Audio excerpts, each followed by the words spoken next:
notice the painting. I love it so much, and I have so much to say. Everyone asked me for my thoughts. I think there are a few possibilities. I do think that we will see this painting again, and I do think we're getting a flashback. So Jeremiah actually sees this painting first, and Susanna painted this, and this is him and Belly when they were kids, and it appears to be a book scene.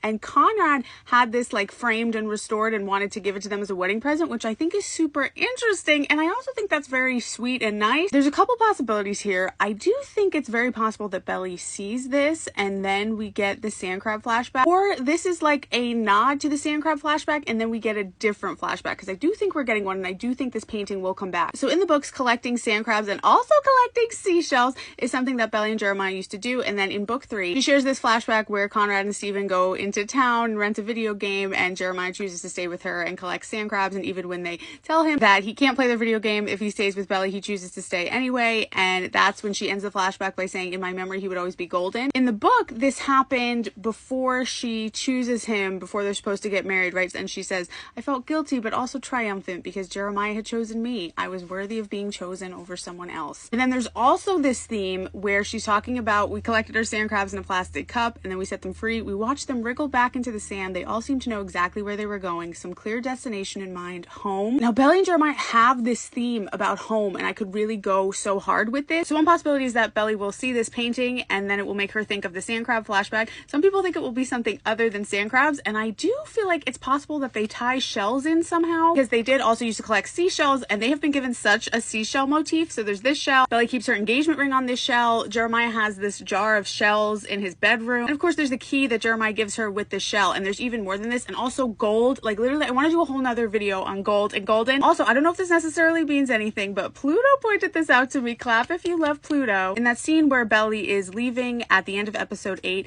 and she puts her key down on the counter, and we hear this kind of swirl of her childhood memories, and the last thing she hears, Mom, let's go, and she says coming, and that is like exactly the same dialogue as Belly and Jeremiah running into the ocean when they're kids from the pilot episode. Seriously, so I was just like, you gotta watch it without the sound. But think about the scenes that we have with Belly and Jeremiah on the beach so far. We have the ocean run from when they were kids, then we see them do it again as teenagers, and I believe the last time we saw a scene of Belly and Jeremiah on the beach was this conversation they have in season 2, and that scene ends with the line, maybe it's time we all went home. And I'm just saying that it's interesting, the line in the sandcrab flashback, some clear destination, mine, home, and then we have this key that's all about home. I'm just saying it's interesting. There's a lot of themes going on here. I love this painting. I love that it even exists and that it is a painting. And you know how I've been talking about the August Betty cardigan of it all? If I said Cornelia Street, would you listen? I'm just saying.